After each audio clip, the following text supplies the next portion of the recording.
Iba't ibang klase ng pagpapapayat ang nauuso ngayon.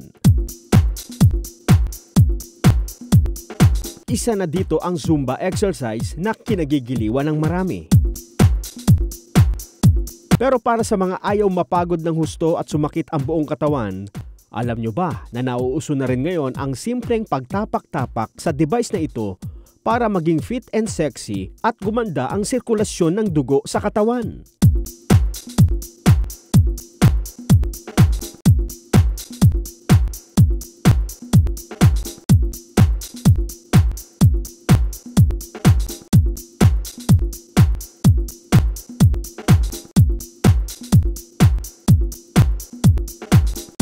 Isa si Ronalyn Palacio sa mga kababaihang gustong magpapayat subalit nahihirapang mag-exercise.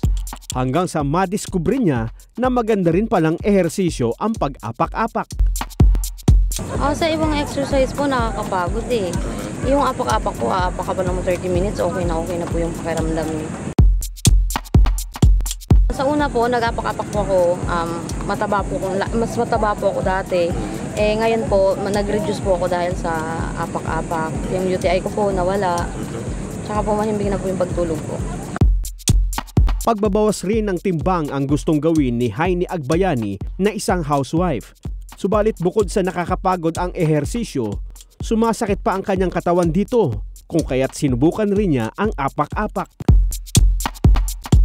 Pagka sa jogging or aerobic something, sasakit yung katawan mo na gusto mo nang matulog ka agad, gusto mo nang magpahinga. Pero dito, kahit nandun ka lang or kahit may gagawin ka pa mamaya, magagawa mo pa pero hindi ka mapapagod agad. Gumaan po yung pakiramdam ko, parang feeling ko nag-circulate yung dugo ko tsaka nakakalus siya ng weight.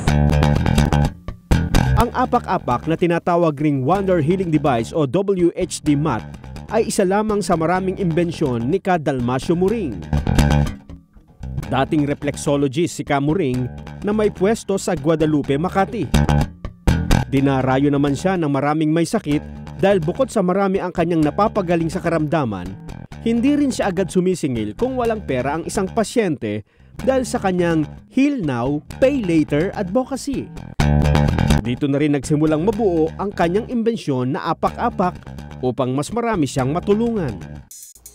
So dinadayo po yan, nababarita ng mga iba pang mga masakit ng padagal ng hindi gumagaling galing sa iba't ibang mga hospital.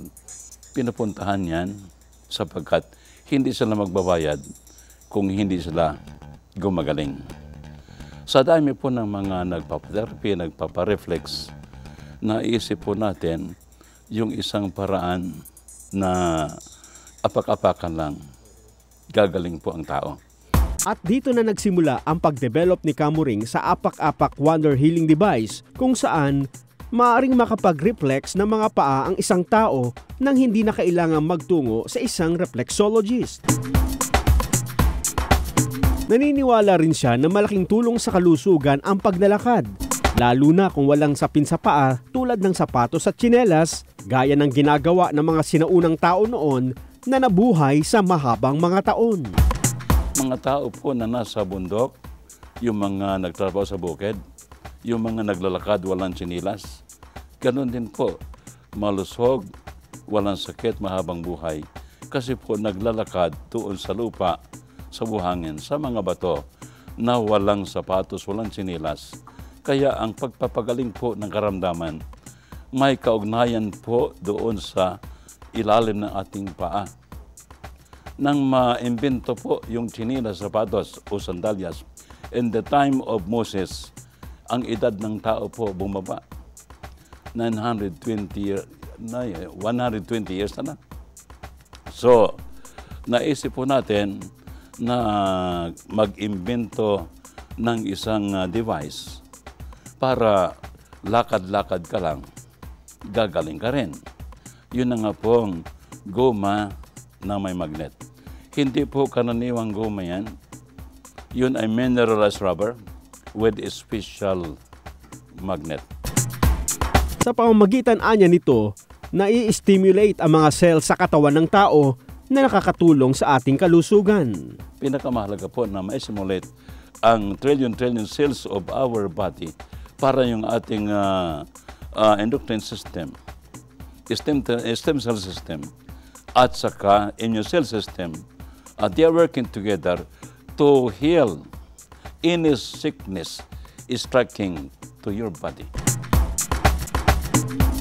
Halimbawa, masakit ang balakang mo, masakit ang tuhod mo, puson, tiyan, o kaya dibdib po, naninikip ang dibdib mo, o kaya likod, batok, lalamunan, o kaya po mata, namumula, masakit ang ulo, hindi ka mapalagay, balisa, hindi ka makatulog, gusto matulog, hindi ka makatulog.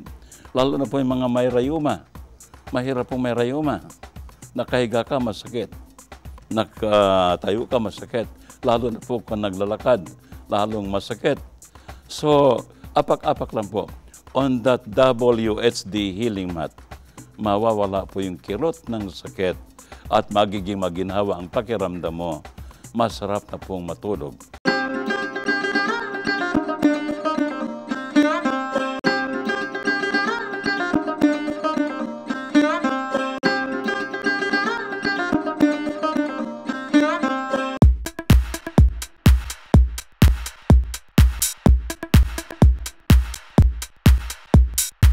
Sari-saring sakit naman ang naranasan ni Ginoong Moises Payag. Mula sa pagiging diabetiko, mataas rin ang kanyang blood pressure, manhid ang kanang bahagi ng kanyang katawan mula paa hanggang balikat, may asthma at may Parkinson's disease pa. Nasubukan na rin daw niya ang lahat ng uri ng medisina at halamang gamot. Naisipan rin niyang subukan ang apak-apak na imbensyon ni Kamuning nang mabalita ang posible itong makatulong sa paggaling ng kanyang karamdaman. Kaya ako nandito, gusto ko akong malaman yung yung healing wonder mat na yan, kung ano yan. Pinaliwanag sa akin. Nang paliwanag sa akin, tiningnan ko. Yun nga, meron siyang magnet, meron siyang mineralized rubber. Yun nga, hindi pare-pareho, magkakaiba yung umbok at saka yung taas. Pinagmasdan kong mabuti. Dahil sinimulan kong tumapak. Nang tumapak ako, nang maka 10 minutes ako, pinawisan ako. Naramdaman kong yung katawan ko, parang may pagbabago. Lumuwag ang hininga ko, lumuwag yung pagka merong masasakit, parang ganon. Lumuwag. Dahil dito nainganyo siyang ituloy ang libreng paggamit sa apak-apak at naging maganda naman ang epekto nito sa kanyang katawan. 650 yung aking diabetes. After 1 week, naging 350 na lang kasi nga nagpakuha ako ng laboratory. Sige, nagpatuloy ako. Hanggang sa every now and then, every 3 months na, nagpapakuha ako para makita ko, normal ba ang breathing ko, ganito ba? Yun bang pamamanhid, yun bang pananakit, nawawala ba? So, hanggang ngayon ay yun, normal. Pati yung aking high blood. Sabi ng doktor sa akin, yung mga maintenance po ninyo, huwag na po ninyong gamitin. Wala na po akong makita dito sa laboratory tungkol doon sa karamdaman ninyo na nakalagay dito sa record ko before. Laking pasasalamat rin niya dahil sa libreng pagpapagamit ni Kamuring ng kanyang imbensyon para sa mga taong walang pambili nito, lalo pat magastos ang pagpapagamot. Malaking perang naubos ko. Pero dito sa apak-apak ni Kamuring, magpunta ka lang, talagang walang bayad eh. Hindi ka magbabayad. Diabetes, high blood at arthritis naman ang mga sakit na nagpapahirap kay Jesus Domingo na isang dating forester. At dahil sa mahal ang pagpapagamot, naghanap rin siya ng ibang paraan upang kahit paano'y gumaan ang pakiramdam. Hanggang sa mabalitaan ang libreng apak-apak ni Kamuring. Ako naman ang gusto ko talaga yung talagang makamenos at saka yung talagang walang gastos. Dahil wala na nga akong pera, sinubukan ko yung mag-apak-apak. Maganda rin naman ang naging epekto ng apak-apak sa kanyang katawan. Naramdaman ko ang unang sa akin yung mga gumandang mga reflexes ko, yung mga katawan ko parang lumakas.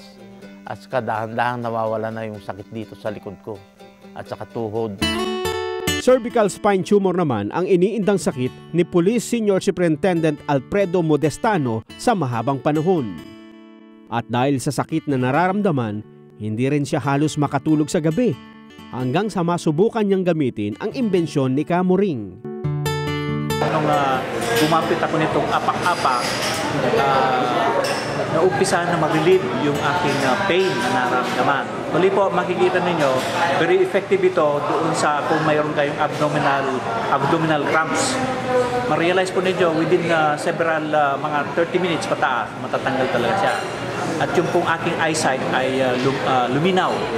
At the same time po, yung aking tawag nito, sleepless na situation wherein hindi ka makatulog ay pag nag-apak-apak kayo, after 30 minutes nyo ay makakatulog kayo. So at least marirelax yung inyong utak at buong katawan ninyo.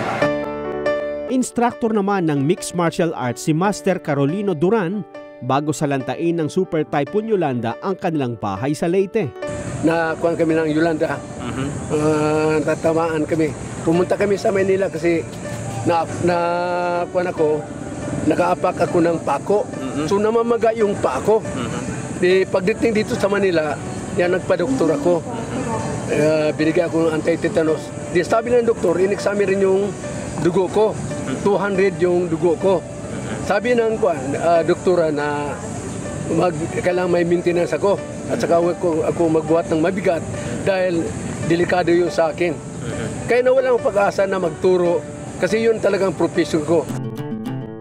Hindi niya akalaing sa simpleng apak-apak ay babalik ang dating siglat lakas ng kanyang katawan. Sinubukan kong gumamit ng kanyang sariling inbensyon dahil ito ay nakakatulong daw sa may sakit. Sinubukan ko. Isang buwan kong apak-apak, yun, na-normalize yung yung high blood ko at saka yung blood sugar. Hanggang ngayon nanatili akong nag-apak-apak. Ngayon, pwede na akong magturo ng mixed martial arts kasi yun ang profession ko since 1970. Dahil sa pag-apak-apak mo yan, ma-stimulate yung stem cells mo at saka yung immune system mo maging aktibo. Parang yan ang yung katawan kasi natin, sabi na, parang battery, naglulubat. Dahil sa mga pagkain, sa mga iniinom natin na nakakasira sa katawan natin. Ngayon, sa pamagitan ng pag-apak-apak yan, na-recharge tayo ang nag-activate ang ating immune system. Kaya gumagaling yung sakit natin. Dahil tayo pinapawisan. Yan. Lahat ng kwan natin, organ, nag-activate dahil dyan, parang sa akin parang generator nga. Kasi yung nervous system natin, yun ang pinakakurinti sa katawan natin. Kaya kung nakapag-apak tayo, naging active ang katawan natin, pati yung ating immune system. 1980s pa lamang ay sinisimulan na ni Kamuring ang pagdevelop ng kanyang imbensyon. Taong 2006 naman nang ito'y kanyang i-apply ng patent. Nabigyan naman siya ng patent ng Intellectual Property Office noong 2010 o makalipas pa ang 4 na taon. So, bago nila pinalabas yung patent, tinitandan na mabuti kung ito'y pakinabangan ba ng tao. Ano mga health benefits ang maaring makukuha ng tao. At dahil sa epektibo ang imbensyon ni Kamuring, in-endorso na rin ito ng TAPI. Dahil dito, nakapagde-demo si Kamuring ng nasabing healing mat sa iba't ibang tanggapan ng pamahalaan sa buong bansa. In-indisputan ng TAPI, sila po ang sumusulat doon sa mga iba pa mga agency na gusto kong puntahan parang pagbigyan tayo na ipaliwanag yung technology ng WSD Healing Mat. Naikot na po natin yan sa lahat ng mga regional offices ng BIR, Luzon, Visayas, Mindanao. Naniniwala si Kamuring na malaking tulong ang kanyang imbensyon sa marami nating kababayan. Hindi lang sa mga gustong magpa-sexy, kundi lalo na sa mga nais gumaling sa karamdaman. Ito ang dahilan kung kaya't ipinagagamit niya ito ng libre sa iba't ibang mga lugar para sa lahat ng gustong makasubok sa galing ng kanyang imbensyon.